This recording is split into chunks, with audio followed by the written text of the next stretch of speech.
Big boss അഗ്നി പരീക്ഷ നടന്നുകൊണ്ടിരിക്കുകയാണ്. ബിഗ് ബോസിലേക്ക് ഇപ്പോൾ ഈ അഗ്നി പരീക്ഷയിലൂടെ കുറേ മത്സരാർത്ഥികൾ മുന്നോട്ട് വന്നിട്ടുമുണ്ട്.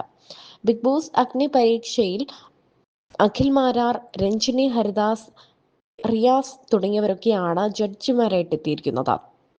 തനിക്ക് ബിഗ് ബോസ് 10,000-ൽ നിന്നും താൻ ബിഗ് ബോസിലേക്ക് എത്തിയപ്പോൾ തനിക്ക് 10,000 രൂപയാണ് ഒരു ദിവസം തന്നത്. എന്നാൽ അതിൻ്റെ 10 ഇരട്ടിയാണ് തനിക്ക് ഇപ്രാവശ്യം ബിഗ് ബോസ് തന്നിരിക്കുന്ന ശമ്പളം എന്ന് അഖിൽ മാരാർ കഴിഞ്ഞ ദിവസം തൻ്റെ ഫേസ്ബുക്ക് പോസ്റ്റിലൂടെ തുറന്നു പറഞ്ഞിരുന്നു.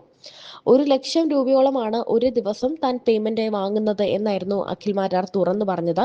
അതുമാത്രമല്ല, റോബിന്റെ ഇഷ്യൂസ് ഒക്കെ നടക്കുന്ന സാഹചര്യത്തിൽ തന്റെ സാമ്പത്തിക സ്രോതസ്സുകളെ കുറിച്ചും അഖിൽ മാരാർ തുറന്നു പറഞ്ഞിരുന്നു. വണ്ടിയുടെ EMI അടയ്ക്കാൻ പറ്റാതെ, വീടിന്റെ വാടക, ഫ്ലാറ്റിന്റെ വാടക കൊടുക്കാൻ പറ്റാതിരുന്ന സാഹചര്യത്തിലാണ് 5 ലക്ഷം രൂപയ്ക്ക് വേണ്ടി ബിഗ് ബോസിലേക്ക് അഖിൽ മാരാർ പോകുന്നത്. ഈ സാഹചര്യത്തിൽ നിന്നും ഇപ്പോൾ സ്വന്തമായി കോടികളുടെ ഫ്ലാറ്റ് ഉണ്ട്.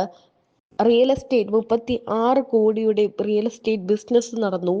ദുബായിൽ 1.5 കോടിയുടെ ബിസിനസ് നടന്നു എന്നെല്ലാം അഖിൽ മാരാർ തുറന്നു പറയുന്നുണ്ട്.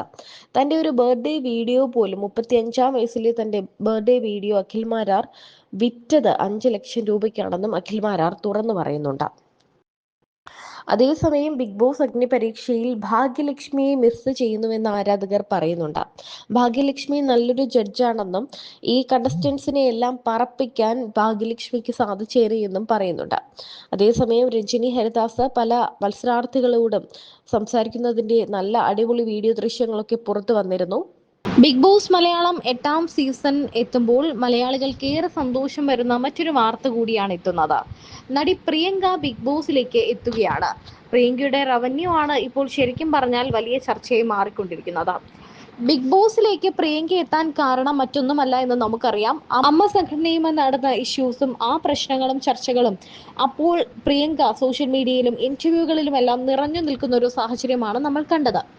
ഇതേ സാഹചര്യത്തിലാണ് പ്രിയങ്കയെ ബിഗ് ബോസിലേക്ക് ഇപ്പോൾ ക്ഷണിക്കുന്നത്. അന്ന് തന്നെ എല്ലാവർക്കും ഏകദേശം മനസ്സിലായിരുന്നു പ്രിയങ്ക ശരിക്കും പറഞ്ഞാൽ കൂട്ടത്തിൽ ഏറ്റവും അടിപിടി ഉണ്ടാക്കാൻ, അല്ലെങ്കിൽ അങ്ങോട്ടും ഇങ്ങോട്ടും അടിപിടി ഉണ്ടാക്കാൻ പറ്റിയ ആളാണ് പ്രിയങ്ക എന്ന് പലരും കമന്റ് ചെയ്തിരുന്നു.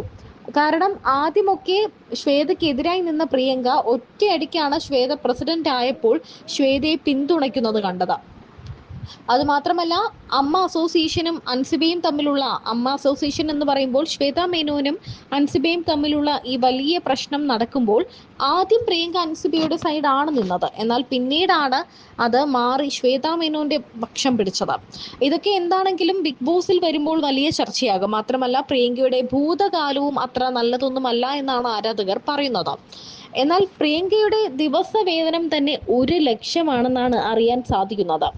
താൻ അധിക ദിവസം ബിഗ് ബോസിൽ നിൽക്കാൻ പറ്റില്ല എന്നൊരു കാര്യമാണോ, അതോ ബിഗ് ബോസുമായി മറ്റൊരു അജണ്ടയുണ്ടോ എന്നാണ് ആരാധകരെല്ലാവരും ചോദിക്കുന്നത്. ബിഗ് ബോസ് അങ്ങനെ ചില പ്രത്യേക അജണ്ടകളോടെ ചില മത്സരാർത്ഥികളെ കൊണ്ടുപോകും. ഇങ്ങനെ മാനിപ്പുലേറ്റ് ചെയ്യണം, വഴക്കുണ്ടാക്കിക്കണം, അല്ലെങ്കിൽ കുത്തിത്തിരിപ്പുണ്ടാക്കണം, ട്രിഗർ ചെയ്യിക്കണം എന്നൊക്കെ പറഞ്ഞുകൊണ്ട് ഇങ്ങനെയുള്ള ചില കാര്യങ്ങളൊക്കെ നിങ്ങൾ അകത്ത് പോയി ചെയ്യണം എന്ന് പറഞ്ഞുകൊണ്ട് ചില മത്സരാർത്ഥികളെ ബിഗ് ബോസ് കൊണ്ടുവരാറുണ്ട്. കഴിഞ്ഞ സീസണിലൊക്കെ അങ്ങനെ ചിലരുണ്ടായിരുന്നു. ഈ വൈൽഡ് കാർഡ് എൻട്രി ആയിട്ട് വരുന്ന പലരും ബിഗ് ബോസ് പറയുന്ന പല കാര്യങ്ങളും അവിടെ ചെയ്യാൻ വേണ്ടി, പലരെയും മാനിപ്പുലേറ്റ് ചെയ്യാൻ വേണ്ടിയും, പല സൗഹൃദങ്ങൾ തകർക്കാൻ വേണ്ടിയും, പ്രണയങ്ങൾ ഇല്ലാതാക്കാൻ വേണ്ടിയും ഒക്കെ തന്നെയായിരിക്കും എത്തുക. അത്തരത്തിൽ ബിഗ് ബോസിന്റെ എന്തെങ്കിലും അജണ്ടയും കൊണ്ടാണോ പ്രിയങ്ക വരുന്നത് എന്നാണ് എല്ലാവരും ചോദിക്കുന്നത്. പ്രത്യേകിച്ചും പ്രിയങ്കയ്ക്കുള്ള ഒരു ഭൂതകാലം എന്ന് പറഞ്ഞാൽ പ്രിയങ്കയുടെ സഹോദരൻ ആത്മഹത്യ ചെയ്തൊരു കാര്യമുണ്ട്. അതിനെ പറ്റിയുള്ള സത്യം ഇപ്പോഴും പലർക്കും അറിയില്ല. പ്രിയങ്കയുടെ ജീവിതത്തിൽ ഏറ്റവും കൂടുതൽ വേദന ഉണ്ടാക്കുന്ന ഒരു സംഭവം തന്നെയാണ് പ്രിയങ്കയുടെ സഹോദരന്റെ വിയോഗം. എന്നാൽ പ്രിയങ്കയുടെ ഒരു നഗ്ന ഫോട്ടോ ഒരു മാഗസീനിൽ വന്നതും അതിനുശേഷമാണ് പ്രിയങ്കയുടെ ജീവിതത്തിൽ പ്രശ്നങ്ങൾ ഉണ്ടായതും എന്നൊക്കെ പറഞ്ഞു കേട്ടിട്ടുണ്ട്. ഇതിനെപ്പറ്റി കൂടുതൽ കാര്യങ്ങളൊന്നും അറിയില്ല. എന്താണെങ്കിലും പ്രിയങ്ക സിനിമ സീരിയൽ രംഗത്തൊക്കെ വലിയ രീതിയിൽ ചൂഷണം ചെയ്യപ്പെട്ട ഒരു നടിയാണ്. അപ്പോഴൊക്കെ പ്രിയങ്ക തുറന്നു പറഞ്ഞിട്ടുണ്ട്, ഒരു പെണ്ണിന്റെ സൈഡിൽ നിന്നും ഒരു യെസ് ഇല്ലാതെ ആർക്കും ഒന്നും ചെയ്യാൻ പറ്റില്ല എന്ന്. അങ്ങനെ പലരും നമുക്ക് നേരെ, ഈ ഫീൽഡ് അങ്ങനെയാണ്, പലരും തങ്ങൾക്ക് നേരെ വരും, എന്നാൽ സ്ത്രീകൾ അത് കൈകാര്യം ചെയ്യുന്നത് പോലെ ഇരിക്കുമെന്നാണ് പ്രിയങ്ക എപ്പോഴും പറഞ്ഞത്.